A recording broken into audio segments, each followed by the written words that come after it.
This review contains a few very minor spoilers for Star Trek Section 31. I don't summarize the plot or explicitly reveal any of the twists and turns, but I do mention one or two details that might potentially give a few things away if you haven't seen the movie yet. So if you care about that sort of thing, heads up. You know, it's funny how the timing of things sometimes works out. I do a series where I review episodes of Star Trek shows from previous production eras in the franchise, basically everything from the original series up through Enterprise, and I just reviewed that 3-part arc featuring the Augments from Enterprise, which guest starred Brent Spiner. At the end of the 3rd episode of that storyline, I found myself asking what was the point of any of it, and the only answer I could come up with that made sense was they had Brent Spiner. They just didn't have any idea what to do with him. After watching Star Trek Section 31, the first Star Trek movie produced specifically to stream on Paramount Plus, I asked myself the same question and came to a similar answer. What was the point of any of that? They had Michelle Yeoh. They just didn't have any idea what to do with her. Section 31 began development as a series before being reconfigured into a standalone film, and if I hadn't already known that going in, I would probably have guessed, because what this feels like more than anything is a pilot. A pilot for a series that would hopefully get better as it went along. We're never going to get that series, however. All we have is this movie, and it's simultaneously a lot and not very much. The movie is packed with stuff, an ensemble of characters, each one with a complicated backstory, multiple villains and threats which our protagonists have to contend with, not one but two supposedly surprising reveals or betrayals, though one is a foregone conclusion from the very beginning and the other is telegraphed so clumsily that the reveal is only a formality. A series of plans and plots and hypothetical occurrences and MacGuffins, all of which are described and explained by the characters to each other. There are many things and occurrences in Section 31, but none of it is interesting. Precious little of it feels original, and none of it comes across as important. Whenever I watch a movie that gets off to a bad start, which generally means it has failed to capture my interest within the first few minutes, I play a game where I try to spot the scene that should have been the first scene. In the case of Section 31, that scene comes about 10 minutes in, after we've been shown a lengthy, very silly, and very unnecessary prologue depicting how young Philippa Georgiou, who will grow up to become Michelle Yeoh, became the Emperor of the Terran Empire over in the Mirror Universe. Following that prologue and an embarrassingly bad, equally unnecessary info dump in the form of a Mission Impossible-style transmission to the leader of the Section 31 team from headquarters, we finally meet Georgiou, the star and ostensible lead protagonist of the film. To be clear, some of the information contained in the prologue and the info dump is necessary. The prologue introduces a character who becomes relevant later, and the info dump reintroduces Georgiou and the concept of Section 31, an agency of covert operatives empowered by the Federation to carry out missions that fall outside official limitations, kind of a break the law to uphold the law deal. But there are better ways of passing this information on to the audience than just flatly telling us via illustrated voiceover or showing us something that could be revealed in a more interesting way later on. Section 31 is so packed with exposition that at times it feels like if you cut it down to just the scenes where something is actually happening, it would be about 20 minutes long. The way the film handles exposition is not only clunky and lazy, it's also counterproductive. The story, such as it is, barely has a chance to get moving before it slams on the brakes so a character can explain what just happened, or what's going to happen, or who somebody else is. The most egregious example, again from early in the film, before anything of significance has happened, is a sequence where the Section 31 agents explain to Giorgio their plan for capturing a courier who they suspect is bringing a dangerous weapon aboard Giorgio's resort-like space station. It's a bit straight out of a heist movie. If you've ever seen Ocean's 11 or an episode of Leverage, you'll have seen a version of it. It's where the heroes lay out the plan. The problem is, this is the plan they had coming in, before Giorgio recognized them all as undercover agents and rendered their plan unworkable. The movie tells us the plan anyway. The reason movies have these scenes where we're shown what the heroes intend to do is so we know how things were supposed to go, so we know when things have gone wrong. The heroes come up with a plan, try to execute the plan fails, and then the heroes have to improvise. That's how that works. That's why we in the audience need to see what the plan is before they try to carry it out. But this time, Giorgio spoils the plan before we even know there is a plan. Then the agents tell us what the plan was, the plan they're no longer going to use. And then Giorgio comes up with a completely different plan, one simple enough to require no explanation ahead of time, and they just do that instead. So what was the point of wasting time telling us the old plan? Just get on with it. This movie is only 90 minutes long. That's not a long movie. That's actually a perfect length for a movie if you know what you're doing. Yet this one feels ridiculously padded. The padding comes not only in the form of all that unnecessary, flat-footed exposition, but in overlong, badly shot and edited fight scenes. Michelle Yeoh is an action legend, and obviously she's going to have fight scenes in this, but there needs to be more going on than Michelle Yeoh fights somebody. There's an early fight between Giorgio and a mysterious intruder. Mysterious. Again, the true identity of this person is presented as a shocking revelation later on, but it's obvious to anyone who's ever seen a movie before. And the fight involves devices that cause the wearer to phase through ordinary matter, and Giorgio has one, and it just so happens her opponent has one too, and they chase each other through walls, and their kicks and punches pass through other people, and maybe there's a way this concept could be presented in a simpler, more exciting way and result in a really creative, interesting fight scene, but this fight scene just seems to take forever and go nowhere.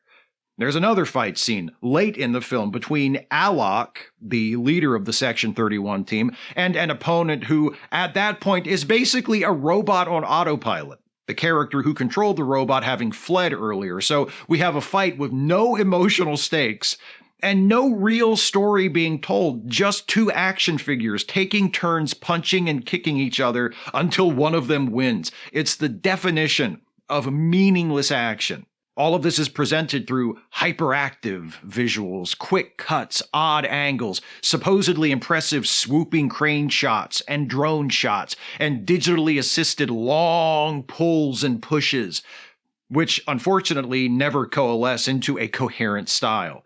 The director of Section 31 is Olatunde Osunsanmi, who has shown himself to be a steady hand behind the camera in the past, directing over a dozen episodes of Star Trek Discovery, including some of that show's very best installments, as well as the short trek Calypso, which remains one of the creative high points of this production era of the Trek franchise. But here, Osunsanmi seems too preoccupied with convincing us how cool everything is. There are stretches of Section 31 where it feels like I'm watching the trailer for the movie instead of the movie. The characterization is similarly shallow and overly assertive. The cast is great. Michelle Yeoh is slumming it, and I can't imagine what appeal this project could have had for her beyond a hopefully decent paycheck and the simple pleasure of plying her craft, but she's still Michelle Yeoh. Omari Hardwick plays Alok in such a way to suggest that he might have a personality. And the supporting cast, primarily Casey Roll as Lieutenant Garrett, Sam Richardson as Quasi, and Sven Rygrock as Fuzz, all do the best they can with thin, occasionally just flat-out bad material. The problem is the script, written by Craig Sweeney, assigns quirks and quips to actors instead of creating compelling characters. There's some attempt at grounding the story in Georgiou's desire to move beyond her unspeakably dark past. The MacGuffin, the ultimate weapon being sought by the team, is linked to Georgiou's time as Emperor in the Mirror Universe, as is the main villain. There's some very light brushing up against the question of whether someone like Georgiou, who has committed crimes on such a scale as she has, can change, and if it even matters, but the movie doesn't seem very interested in any of that. Oddly, the movie doesn't seem all that interested in Georgiou either. This project only exists because Michelle Yeoh is attached. She is the star. Her character is supposedly the lead protagonist, but the story isn't told from her point of view, and the major emotional beats that involve her struggling with her past and confronting choices she's made don't land. Based on Yeoh's star power and the centrality of Georgiou to these events, she should be the engine that drives this story, but instead, she's mostly just another character doing stuff. While I'm on the subject of things in the movie that the movie itself doesn't seem particularly interested in, Section 31. The agency, the covert intelligence, black ops organization within Starfleet that does the hard work necessary to keep the peace and protect the ideals of the Federation. The movie has nothing whatsoever to say about this organization, its place within larger institutions, the ethics of it. As far as the movie is concerned, Section 31 is just a name to call something. Is it consistent with the values of the Federation to operate such an organization? Is the state of affairs in the world of the story so dangerous that such an organization is necessary, regardless of any such inconsistency? The movie neither asks nor attempts to answer these questions. And that's a shame, because Section 31 is obviously a stand-in for the CIA and other similar secretive state intelligence agencies, just as the Federation is a stand-in for Western civilization and specifically the United States. And I don't know, it would be nice if a movie featuring those things had something to say about them, that's all. Not that the movie even really provides opportunities to say anything, since Section 31 as presented here doesn't seem all that scary. We're told that they're the ones who are willing to do what is necessary to protect the Federation, including going beyond the law. But nothing the heroes do here is beyond what any other Star Trek protagonist or any other middle-of-the-road action-adventure protagonist would do. The presence of Lieutenant Garrett as the official Starfleet representative on the team is explained by saying she's there to make sure the rest of the crew doesn't murder anyone. But none of these people seem like potential murderers. Even Georgiou has drastically mellowed out since her glory days as an interstellar despot. Aside from a few punches thrown at an interrogation suspect, none of the heroes kills or even deploys violence except in self-defense. Where are the tough choices? The questionable actions? The moral gray area? Also, why does a covert ops team that exists to work outside the lines even have an official Starfleet representative on the team? Isn't the whole point of the agency that they aren't Starfleet?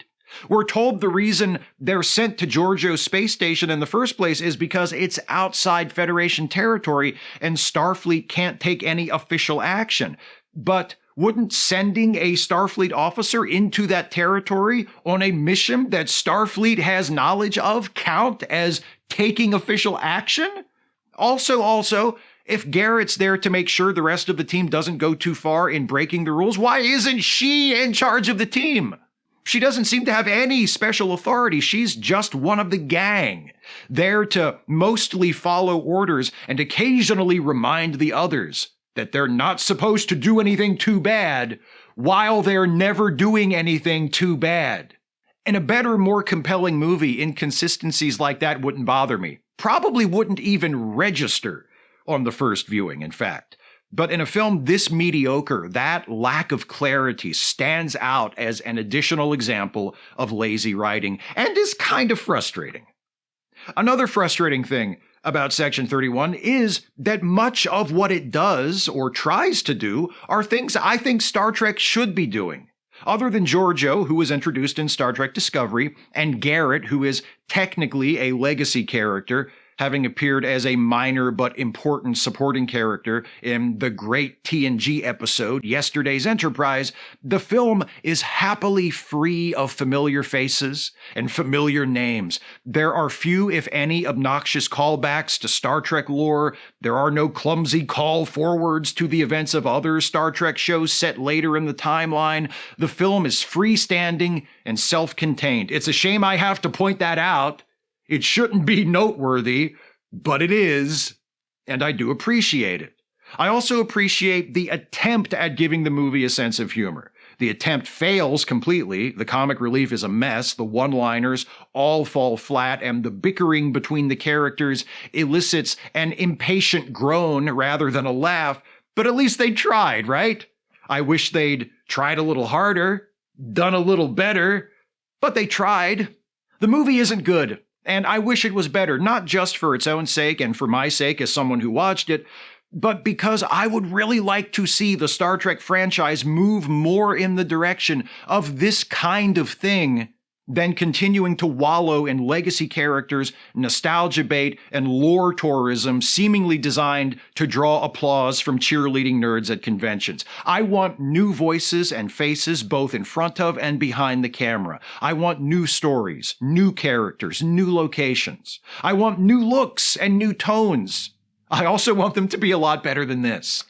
It's early yet. As I record this, the movie has been publicly available for less than a day, but already, Section 31 looks on track to be a critical and commercial flop, which will probably convince the studio executives who greenlit it to go running back to the memberberry trough, because they think that's all the audience wants. And that sucks. Maybe part of the reason, a big part of the reason, the movie fails is that the creators of Section 31 never settle on what it's supposed to be. About halfway through, there's a scene where the members of the team suspect one of them is a mole, and they're standing around throwing accusations at each other, and Garrett says to Quasi, "You are spinning out. You cannot land on a choice." I think the same thing is true of the producers of this movie. What is it? Is it a lighthearted, joke-filled spy adventure? Is it a grim, gritty thriller about the dark underbelly of the Star Trek universe? It needs to be one or the other. It can't be both. Actually, that's not true. It could be both.